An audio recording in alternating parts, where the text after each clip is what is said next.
எல்லாருக்கும் வணக்கம் மக்களே! எல்லாரும் எப்படி இருக்கீங்க? எல்லாரும் நல்லா இருப்பீங்கன்னு நம்புறேன். நாம இந்த காணொளியில என்ன பார்த்துக்கிட்டு இருக்கோம் அப்படின்னு பார்த்தீங்க அப்படின்னா, 2026 சட்டப்பேரவை தேர்தல் தமிழ்நாட்டில நடக்க போற காரணத்தினால, எந்தெந்த கட்சிகள் எப்படியெல்லாம் வாக்கு சதவீதங்கள் வாங்கியிருக்காங்க, எப்படியெல்லாம் வெற்றி பெற்றிருக்காங்க, வரப்போகும் தேர்தல்கள்ல எப்படியெல்லாம் வெற்றி பெற போறாங்க அப்படிங்கிற ஒரு கணிப்பு பார்த்துக்கிட்டு இருக்கோம். அந்த வகையில நம்ம இன்னைக்கு பார்க்க போற தொகுதி என்னன்னு பார்த்தீங்க அப்படின்னா, வேலூர் மாவட்டத்தில இருக்க அணைக்கட்டு தொகுதி தான் பார்க்க போறோம். வாங்க நிகழ்ச்சிக்கு போலாம். அதுக்கு முன்னாடி நம்ம சேனல சப்ஸ்கிரைப் பண்ணிக்கங்க மக்களே! அணைக்கட்டு தொகுதியை பொறுத்தளவுக்கு பார்த்தீங்க அப்படின்னா, சுதந்திரம் பெற்றதற்கு பின் 11 முறை எலெக்ஷன்கள் இந்த தொகுதியில நடந்திருக்கு. இந்த 11 முறை எலெக்ஷன்கள்ல அதிமுக தான் அதிக முறை வெற்றி பெற்றிருக்காங்க. அதிமுக பொறுத்தமட்டில் பார்த்தீங்க அப்படின்னா, 1977, 1980, 1980, 1991, 2001, 2006, 2011ல வெற்றி பெற்றிருக்காங்க. திமுக 1989, 1996, 2016, 2021ல இந்த இடத்துல வெற்றி பெற்றிருக்காங்க. பாட்டாளி மக்கள் கட்சி இந்த இடத்துல 2011ல வெற்றி பெற்றிருக்காங்க அப்படிங்கிறது குறிப்பிடத்தக்கது மக்களே. அடுத்து இந்த 11 முறை எலெக்ஷன்கள்ல 6 முறை அதிமுகவும், 4 முறை திமுகவும், 1 முறை வந்து பாட்டாளி மக்கள் கட்சியும் இந்த இடத்துல வெற்றி பெற்றிருக்காங்க அப்படிங்கிறது நம்மளுக்கு குறிப்பிடத்தக்கது. அடுத்து அணைக்கட்டு தொகுதி அணைக்கட்டு தொகுதி சட்டமன்ற தேர்தல் நிலவரங்கள் பார்த்துடலாம். அந்த வகையில் பார்த்தீங்க அப்படின்னா நம்ம 2 தேர்தல்கள் பார்க்க போகிறோம். 2016, 2021. 2016 பொறுத்தமட்டில் பார்த்தீங்க அப்படின்னா இந்த தொகுதியில் திமுக தான் வெற்றி பெற்றிருக்காங்க. திமுக சார்பில் இந்த தொகுதியில் பார்த்தீங்க அப்படின்னா ஏபி நந்தகுமார் அப்படிங்கிற ஒரு போட்டிக்கிட்டு 77,058 வாக்குகளும் 42.70% பெற்று இந்த இடத்துல வந்து அவர் வெற்றி பெற்றிருக்கிறாரு. அடுத்து அதிமுக சார்பில் பார்த்தீங்க அப்படின்னா எம் கலையரசு அப்படிங்கிறவங்க போட்டிட்டு இருக்காங்க. அவங்க 68,290 வாக்குகளும் 37.90% பெற்று இந்த இடத்துல வந்து 2ஆம் இடத்தை பிடிச்சிருக்காங்க. அடுத்து பாட்டாளி மக்கள் கட்சி சார்பில் இந்த இடத்துல பார்த்தீங்கன்னா KL இளவழகன் அப்படிங்கிறவர் போட்டிட்டு இருக்காரு. அவர் 24,711 வாக்குகளும் 13.70% பெற்று இந்த இடத்துல வந்து 3ஆம் இடத்தை பிடிச்சிருக்கிறாரு. அடுத்து மக்கள் நல கூட்டணி சார்பில் இந்த இடத்துல தமிழ் மாநில காங்கிரஸ் மூப்பனார் கட்சிக்கு தான் கொடுத்திருக்காங்க. அவங்க PS பழனி அப்படிங்கிறவர் போட்டிட்டு இருக்காரு. அவரு 2,633 வாக்குகளும் 1.5% பெற்று இந்த இடத்துல வந்து 4ஆம் இடத்தை பிடிச்சிருக்காரு அப்படிங்கிறது குறிப்பிடத்தக்கது. அடுத்து 2021 சட்டமன்ற தேர்தல் நிலவரங்களை பொறுத்தளவுக்கு பார்த்தீங்க அப்படின்னா இந்த தொகுதியில மீண்டும் திமுக தான் வெற்றி பெற்றிருக்காங்க. திமுக சார்பில் ஏபி நந்தகுமார் அவரே தான் போட்டியிட்டு வெற்றி பெற்றிருக்கிறாரு. அவர் 95,159 வாக்குகளும் 48.60% பெற்று இந்த வெற்றியை பெற்றிருக்கிறாரு. அடுத்து அதிமுக சார்பில் டி வேலழகன் அப்படிங்கிறவர் போட்டிட்டு இருக்காரு. அவரு பார்த்தீங்க அப்படின்னா 88,799 வாக்குகளும் 45.30% பெற்று இந்த இடத்துல வந்து 2ஆம் இடத்தை பிடிச்சிருக்காரு. அடுத்து நாம் தமிழர் கட்சி சார்பில் பார்த்தீங்க அப்படின்னா சுமித்ரா அப்படிங்கிறவங்க போட்டிட்டு இருக்காங்க. அவங்க 8,125 வாக்குகளும் 4.2% பெற்று இந்த இடத்துல வந்து அவங்க 3ஆம் இடத்தை பிடிச்சிருக்காங்க அப்படிங்கிறது குறிப்பிடத்தக்கது. அடுத்து அணைக்கட்டு தொகுதி மக்களவை தேர்தல் நிலவரங்கள் பார்த்தலாம். அந்த வகையில் நம்ம 2 மக்களவை தேர்தல்கள் பார்த்துக்கிட்டு இருக்கோம். 2019, 2024. 2019 பொறுத்தமட்டில் பார்த்தீங்க அப்படின்னா இது வேலூர் தொகுதியா வரும். வேலூரை பொறுத்தளவுக்கு பார்த்தீங்க அப்படின்னா இந்த தொகுதியில டிஎம்கே தான் வெற்றி பெற்றிருக்காங்க. டிஎம்கே சார்பில் கதிரானந்த் அப்படிங்கிறவர் போட்டிட்டு இந்த இடத்துல வெற்றி பெற்றிருக்காரு. அவர் பார்த்தீங்க அப்படின்னா திமுக பொதுச் செயலாளர் இருக்கிற துரைமுருகனோட அவரோட பையன் ஆவார். அவர் பார்த்தீங்கன்னா 80,485 வாக்குகளும் 41.47% பெற்று இந்த இடத்துல வந்து அவர் வெற்றி பெற்றிருக்காரு அப்படிங்கிறது குறிப்பிடத்தக்கது. அடுத்து அதிமுக சார்பில் ஏசி சண்முகம் அப்படிங்கிறவர் போட்டிட்டு இருக்காங்க. அவங்க பார்த்தீங்க அப்படின்னா 90,332 வாக்குகளும் 46.55% பெற்று இந்த இடத்துல வந்து அவர் அதாவது வெற்றி பெற்றவரை விட வந்து தோல்வி அடைஞ்சவர் மிகப்பெரிய அளவில் வாக்குகள் வந்து வச்சிருக்கிறத நம்ம பார்க்குறோம். ஏன்னா இந்த தொகுதியில் பார்த்தீங்க அப்படின்னா போன தடவை எலெக்ஷனில் கேன்சல் பண்ணிட்டாங்க அப்படிங்கிறது நம்மளுக்கு உறுதியாக தெரியும். இருந்தாலும் நான் சொல்கிறேன். அடுத்து நாம் தமிழர் கட்சி சார்பில் இந்த இடத்துல தீபலட்சுமி அப்படிங்கிறவங்க போட்டிட்டு 3,296 வாக்குகளும் 1.78% பெற்று இந்த இடத்துல வந்து அவங்க 3ஆம் இடத்தை பிடிச்சிருக்காங்க அப்படிங்கிறது குறிப்பிடத்தக்கது. அடுத்து கடந்த ஆண்டு நடந்த 2024 தேர்தலை பொறுத்தளவுக்கு பார்த்தீங்க அப்படின்னா இந்த தொகுதியில் மீண்டும் திமுக தான் வெற்றி பெற்றிருக்காங்க. திமுக சார்பில் மீண்டும் பார்த்தீங்க துரைமுருகன் அவர்கள் மகனான கதிரானந்த் அவர்கள் தான் போட்டிட்டு வெற்றி பெற்றிருக்கிறாரு. அவர் பார்த்தீங்க அப்படின்னா மீண்டும் 90,579 வாக்குகளும் 46.68% பெற்று இந்த இடத்துல வந்து வெற்றி பெற்றிருக்கிறாரு. அடுத்து பிஜேபி சார்பில் மீண்டும் ஏசி சண்முகம் அவர்கள் தான் போட்டிட்டு இருக்காங்க. அவங்க 73,075 வாக்குகளும் 37.66% பெற்று இந்த இடத்துல வந்து அவங்க 2ஆம் இடத்தை பிடிச்சிருக்காங்க அப்படிங்கிறது குறிப்பிடத்தக்கது. அடுத்தது அதிமுக இந்த இடத்துல தனிச்சு போட்டிட்டு பசுபதி அப்படிங்கிறவங்க போட்டிட்டு இருக்காங்க. அவங்க 20,922 வாக்குகளும் 10.78% வாங்கி மிக குறைவான அளவில் வாக்குகளை வந்து இந்த இடத்துல வாங்கியிருக்காங்க அதிமுக அப்படிங்கிறது நம்மளுக்கு தெரியுது. அடுத்து என்டிகே சார்பில் மகேஷ் ஆனந்த் அப்படிங்கிறவர் போட்டிட்டு இருக்காரு. அவரு 9,486 வாக்குகளும் 4.89% பெற்று இந்த இடத்துல வந்து அவரு 4ஆம் இடத்தை பிடிச்சிருக்காரு அப்படிங்கிறது குறிப்பிடத்தக்கது. அடுத்து அணைக்கட்டு தொகுதி 4 தேர்தல் நிலவரங்கள் பார்த்துடலாம். அந்த வகையில் பார்த்தீங்க அப்படின்னா அதிமுக பொறுத்த மட்டும் இந்த 4 தேர்தல்களில் எப்படியான பெர்ஃபார்மன்ஸ் பண்ணியிருக்காங்கன்னு பார்க்கலாம்.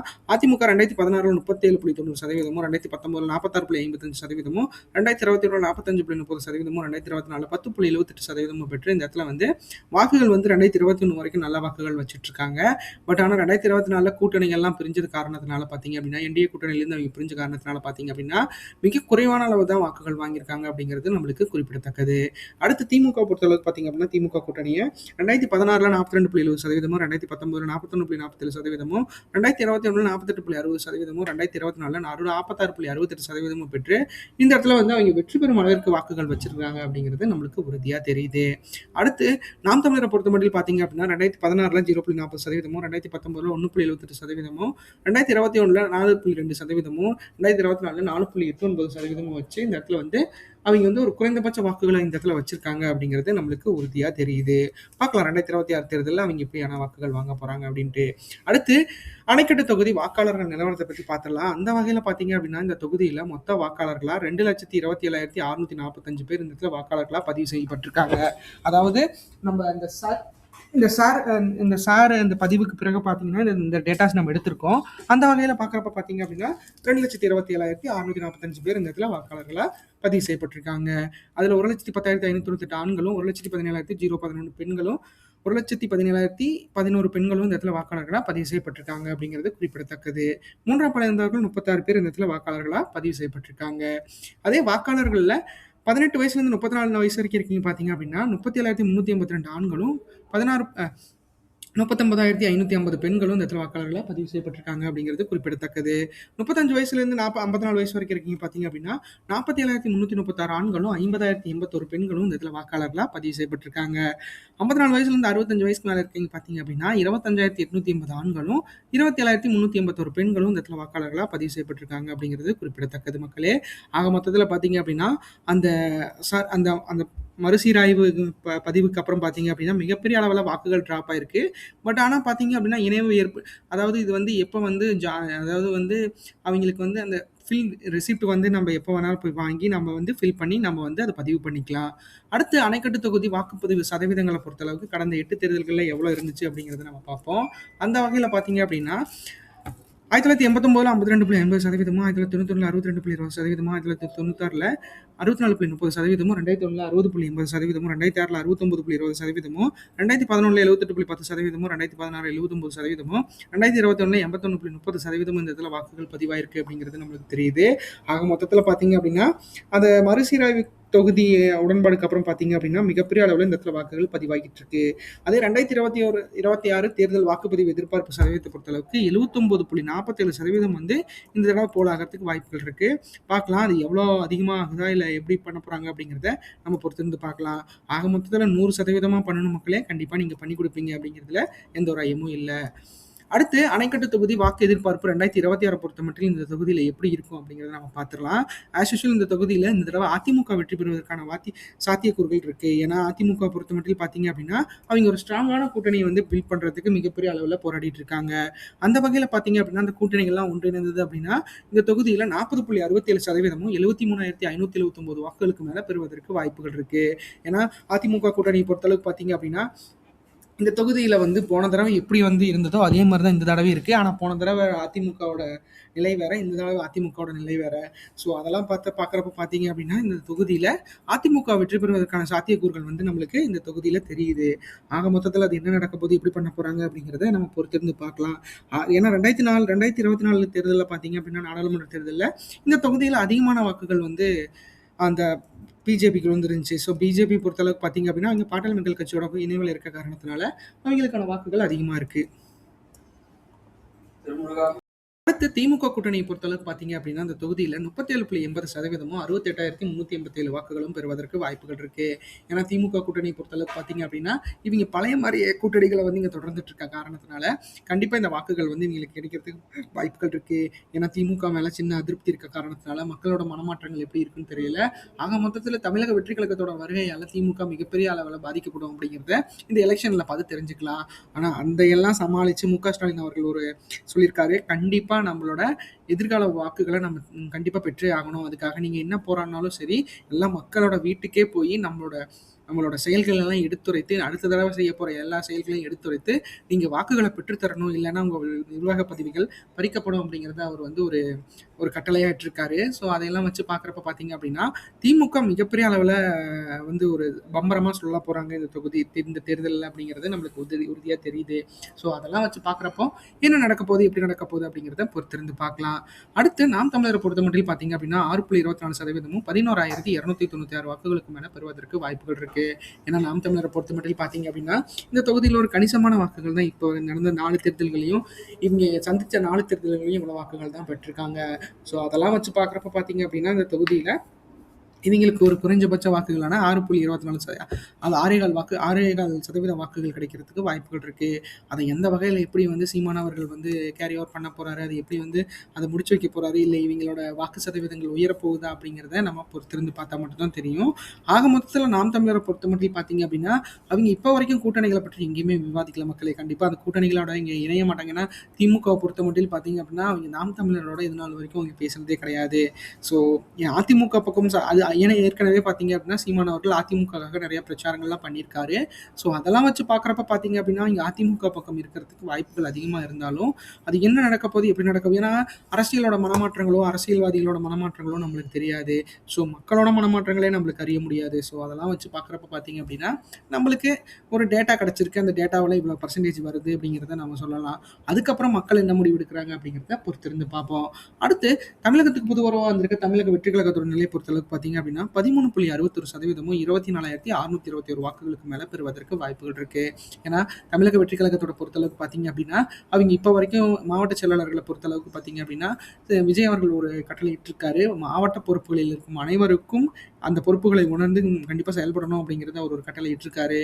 ஸோ இனிமேல் தான் வந்து ஏன்னா இந்த இயர் முடிஞ்சதுக்கப்புறம் 2026 வர அந்த 3 மாசமும் மிகப்பெரிய அளவில் பரபரப்பாக இருக்க போகுது எல்லா கட்சிகளுக்கும் அப்படிங்கிறதுல நம்மள உறுதியாக சொல்ல முடியும். அது தமிழக வெற்றி கழகத்தையும் கண்டிப்பாக பாதிக்கும் அப்படிங்கிறதுல எந்த ஒரு ஐயமும் இல்லை. ஆக மொத்தத்தில் இப்போ வரைக்கும் எத்தனை நிர்வாகிகள் வந்து இந்த இந்த இந்த செயல்பாடுகளில் இறங்கியிருக்காங்க அப்படிங்கிறது எனக்கு தெரியலை. பட் ஆனால் அவங்களோட செயல்களை பொறுத்து கண்டிப்பாக வந்து தமிழக வெற்றி கழகத்துக்கு வெற்றி வாய்ப்பு தேடி தருவாங்களா மாட்டாங்களா அப்படிங்கிறத நம்ம பொறுத்திருந்து பார்க்கலாம். ஏன்னா ஆக மொத்தத்தில் இந்த இடத்துல டிஎம்கே ஏடிஎம்கே மீறி வந்து தமிழக வெற்றி கழகம் வாக்குகள் பெறணும் அப்படின்னா அதுக்கு மிகப்பெரிய வேலைகளை வந்து அவங்க பதிவு செஞ்சே ஆகணும். பட் ஆனால் பார்த்தீங்க அப்படின்னா அவங்க பிரச்சாரத்துக்கே மிகப்பெரிய அளவில் வந்து ரொம்ப கஷ்டப்பட்டுட்டு இருக்காங்க. ஸோ இதில் மக்களை சந்தித்து அவங்க என்ன பண்ண போகிறாங்க, எப்படி பண்ண போகிறாங்க, இல்லை விஜய் அவர்களோட மனநிலைமை எப்படி இருக்க போகுது அப்படிங்கிறத நம்ம பொறுத்திருந்து பார்க்கலாம். அடுத்து 2026 தமிழ்நாடு தேர்தல் கூட்டணி எதிர்பார்ப்பை பொறுத்த மட்டும் இப்படியெல்லாம் கூட்டணிகள் இருந்தால் நம்ம மேற்கூறிய வாக்குகள் கிடைக்கிறதுக்கு வாய்ப்புகள் இருக்கிறத நம்மளால சொல்ல முடியும். அந்த வகையில் பார்த்தீங்க அப்படின்னா அதிமுக கூட்டணியில் பாஜக, பாமக, தேமுதிக, தமிழ் மாநில காங்கிரஸ்லாம் இருந்தாங்க அப்படின்னா 40.67% வாக்குகள் வந்து இந்த தொகுதியில் பெறுவதற்கு அவங்களுக்கு சாத்தியக்கூறுகள் இருக்கு. ஏன்னா இந்த தொகுதியை பொறுத்தளவுக்கு பார்த்தீங்க அப்படின்னா பாஜகவுக்கும் ஒரு வகையான ஒரு பலம் இருக்கு. ஏன்னா பாஜகவை பொறுத்த மட்டும் பார்த்தீங்க அப்படின்னா 2016 வந்து ஒரு சிறிய வாக்குகள் வச்சிருந்தாலும் பாட்டாளி மக்கள் கட்சி இவங்களோட இருக்க காரணத்தினால அவங்களுக்கு குறைந்தபட்ச வாக்குகளான ஒரு 15 to 16% 15% மேல வாக்குகள் இருக்கிறத நம்மளால சொல்ல முடியும். அதே பார்த்தீங்க அப்படின்னா போன தடவை பிஜேபியில ஏசி சண்முகம் 2024 பார்ட்டிசிபேட் பண்ணப்போ பார்த்தீங்க அப்படின்னா கேண்டிடேட்டாக இருந்தப்போ இந்த இடத்துல வந்து கிட்டத்தட்ட திமுகவுக்கு நிகராக பக்கமாக வந்து வாக்குகளை வாங்கியிருக்காங்க அப்படிங்கிறது குறிப்பிடத்தக்கது. இதே அதிமுகவும் பாஜகவும் ஒட்டுக்காக இருந்திருந்தாங்க அப்படின்னா இந்த தொகுதியை கண்டிப்பாக அடிச்சிருக்கலாம். ஆனால் அது வந்து என்னமோ நடக்காமல் போயிடுச்சு. பட் ஆனால் நம்மளுக்கு ஒரு டேட்டா கிடைச்சது மக்களே, அது வகையில் நம்ம மிகவும் சந்தோஷமாக இருக்குது. ஸோ அந்த வகையில் பார்க்குறப்ப பார்த்தீங்க அப்படின்னா அதிமுக கூட்டணிக்கு இந்த தொகுதியில் வெற்றி பெறுவதற்கு வாய்ப்புகள் அதிகமாக இருக்குது. அதை இபிஎஸ் அவர்களும் பிஜேபி தலைமையிலான அரசாங்கம் எப்படி வந்து என்ன பண்ண போகிறாங்க அப்படிங்கிறத பொறுத்திருந்து பார்க்கலாம். அடுத்து திமுக கூட்டணியை பொறுத்தளவுக்கு பார்த்தீங்க அப்படின்னா இந்திய தேசிய காங்கிரஸ், சிபிஎஸ், சிபிஎம், விடுதலை சிறுத்தைகள் கட்சி, மதிமுக, மக்கள் நீதி மையம் போன்ற கட்சிகள்லாம் அவங்களோட கூட்டணிகளில் 2019 இருக்காங்க. மக்கள் நீதி மையம் 2022 சேர்ந்தாங்க. ஸோ அதெல்லாம் வச்சு பார்க்குறப்ப 37.80% இந்த வாக்குகள் வந்து இந்த தொகுதியில் வாங்குறதுக்கு வாய்ப்புகள் இருக்கு. ஏன்னா திமுக பொறுத்த மட்டும் பார்த்தீங்க அப்படின்னா கடந்த 2 முறையும் வந்து இந்த இடத்துல வந்து அவங்க வெற்றி பெற்றிருந்தாலும் 2016 வந்து பாட்டாளி மக்கள் கட்சி பிரிவு காரணமாக தான் அது வந்து நடக்காமல் போயிடுச்சு. பட் ஆனால் அது வந்து இப்போ அதிமுகவோட இணைந்தாங்க அப்படின்னா மிகப்பெரிய அளவில் வந்து ஒரு மாற்றம் நிகழ வாய்ப்புகள் இருக்கு. பட் ஆனால் அதுக்கு வந்து பார்த்தீங்க அப்படின்னா பாட்டாளி மக்கள் கட்சி சார்பில் தந்தைக்கு மகன் பிரச்சனை வந்து மிகப்பெரிய அளவில் போயிட்டு இருக்கு. ஸோ அதெல்லாம் ஒஞ்சுதுன்னா மட்டும்தான் இந்த தொகுதியில் அதிமுகவோட கனவு பழிக்கும் அப்படிங்கிறதுல எந்த ஒரு ஐயமும் இல்லை. அது என்ன மாதிரி எப்படி நடக்க போகுது அப்படிங்கிறத பார்க்கலாம். திமுக கூட்டணியை பொறுத்தளவுக்கு பார்த்தீங்க அப்படின்னா அந்த ஒரு எதிர்பார்ப்பு அதிமுகவுக்கு நடைபெறாமல் போனால் திமுகவுக்கு இந்த வட மாவட்டங்கள் மிகப்பெரிய அளவில் வந்து ஒரு லாபகரமான வெற்றியா இருக்கும். அத பார்க்கலாம். அது என்ன நடக்க போகுது? எப்படி நடக்க போகுது? அப்படின்ட்டு. அடுத்து நாம் தமிழர பொறுத்தமட்டில் பார்த்தீங்க அப்படின்னா, 6.24% வாக்குகள் வாங்குறதுக்கு வாய்ப்புகள் இருக்கு. தனிச்சு போட்டியிட்டா. இதே வந்து கூட்டணி கட்சிகள்னு பார்த்தீங்க அப்படின்னா, இவங்களோட கூட்டணி கட்சிகள்னு பார்க்குறப்ப அதிமுகவோட இவங்க சேர்ந்தாங்க அப்படின்னா, இந்த இடத்துல வந்து வெற்றி வாய்ப்புகள் அதிகமா இருக்கிறத நம்மளால உறுதியா சொல்ல முடியும். ஏன்னா திமுகவ பொறுத்தமட்டில் பார்த்தீங்க அப்படின்னா, அவங்களுக்கு நெறைய நெறைய கட்சிகள் அவங்களுக்கு ஏற்கனவே கூட்டணியில இருக்காங்க. ஸோ அதெல்லாம் வச்சு பார்க்குறப்ப பார்த்தீங்க அப்படின்னா, இது என்ன நடக்க போகுது? எப்படி நடக்க போகுது? அப்படிங்கிறத பொறுத்திருந்து பார்க்கலாம். ஆனா கூட்டணின்னு பார்த்தீங்க அப்படின்னா, நாம் தமிழருக்கு மிகப்பெரிய அளவுல ஒரு கசக்கும் காய் போல இருக்கும் போல இருக்கு. அதனாலேயே அவைங்க கூட்டணிகள் வேண்டாம், வேண்டாம், வேண்டாம் அப்படிங்கிறத அவங்க உறுதியா தெரிவிச்சுட்டு இருக்காங்க மக்களே. அதெல்லாம் வச்சு பார்க்குறப்போ, கண்டிப்பா 6.24% வாக்குகள் மட்டும் இவிங்களோட கெப்பாசிட்டிக்கு கிடைக்கிறதுக்கு வாய்ப்புகள் இருக்கு. அத சீமான் அவர்கள் எப்படி வந்து கேரி ஓவர் பண்ணிட்டு இத வெற்றி பெறும் அளவிற்கு கொண்டு போவாரா அப்படிங்கிறத நம்ம பொறுத்திருந்து பார்க்கலாம். ஏன்னா ஆக மொத்தத்தில பார்த்தீங்க அப்படின்னா, அந்த தொகுதியில மிகப்பெரிய அளவுல சவால்கள் வந்து அதிமுகவுக்கு, திமுகவுக்கு இருக்கு. ஸோ அதெல்லாம் எப்படி என்ன பண்ண போறாங்க அப்படிங்கிறத நம்ம பொறுத்திருந்து பார்க்கலாம் மக்களே. அடுத்து தமிழக வெற்றி கழகத்த பொறுத்தளவுக்கு பார்த்தீங்க அப்படின்னா, இந்த தொகுதியில 13.61% வந்து தனிச்சு போட்டியிட்டா கிடைக்கிறதுக்கு வாய்ப்புகள் இருக்கு. ஏன்னா, தமிழக வெற்றி கழகத்தோட நிலை இப்ப பார்த்தீங்க பெரிய அளவுல வந்து ஒரு நல்ல ஒரு நல்ல நியூஸ் போயிட்டுருக்கு. ஸோ அதெல்லாம் வச்சு அவைங்க ஸ்ப்ரெட் பண்ணி கண்டிப்பா வந்து அவைங்க வெற்றி பெறும் அளவுக்கு கொண்டு போவாங்களா? அப்படிங்கிறத நம்ம பொறுத்திருந்து பார்க்கலாம். ஏன்னா அவங்கள பொறுத்தளவுக்கு பார்த்தீங்க அப்படின்னா, மிகப்பெரிய அளவுல வந்து ஒரு மாற்றம் ஏற்படணும் தமிழ்நாட்ல அப்படிங்கிறத உறுதியா வந்து அவைங்க நம்பிக்கிட்டு இருக்காங்க. ஸோ அந்த நம்பிக்கை வந்து கண்டிப்பா செயல்பாட்டுக்கு வரணும் அப்படிங்கிறதுல எனக்கும் ஒரு எனக்கு எந்த ஆட்சேபனையும் இல்ல. கண்டிப்பா அது வந்துச்சு அப்படின்னா, மிகப்பெரிய அளவுல வந்து மக்களுக்கு மனமாற்றங்கள் ஏற்படும் அப்படிங்கிறதுல எந்த ஒரு ஐயமும் இல்ல. பார்க்கலாம் அது என்ன நடக்க போகுது? எப்படி பண்ண போறாங்க? அப்படிங்கிறத நம்ம பொறுத்திருந்து பார்க்கலாம். ஆக மொத்தத்தில பார்த்தீங்க அப்படின்னா, தமிழக வெற்றி கழகத்துக்கு வெற்றிங்கிறத விட, வாக்குகள் எம்புட்டு எம்புட்டு வாங்க போறாங்க அப்படிங்கிறத நம்ம பொறுத்திருந்து பார்க்கறதுக்கு நானும் ரெடியா இருக்கேன். இந்த காணொளி உங்களுக்கு ரொம்ப பிடிச்சிருக்கும்னு நினைக்கிறேன் மக்களே. நம்ம சேனல சப்ஸ்கிரைப் பண்ணுங்க, லைக் பண்ணுங்க, ஷேர் பண்ணுங்க, கமெண்ட் பண்ணுங்க. நம்ம ஒவ்வொரு நாளும் ஒவ்வொரு தொகுதி அப்படிங்கிற ஒரு காணொளிக்கு மூலம் போயிட்டுருக்கோம். கண்டிப்பா அது உங்களுக்கு எல்லாத்துக்கும் புடிச்சு, கண்டிப்பா உங்களுக்காக வந்து இந்த இந்த இந்த இன்ஃபர்மேஷன் உங்களுக்கு புடிச்சிருக்கும்னு நம்புறேன். நீங்க கண்டிப்பா எனக்கு சப்போர்ட் பண்ணுவீங்கன்னு நினைக்கிறேன். சப்ஸ்கிரைப் பண்ணிக்கங்க மக்களே. நன்றி, வணக்கம்.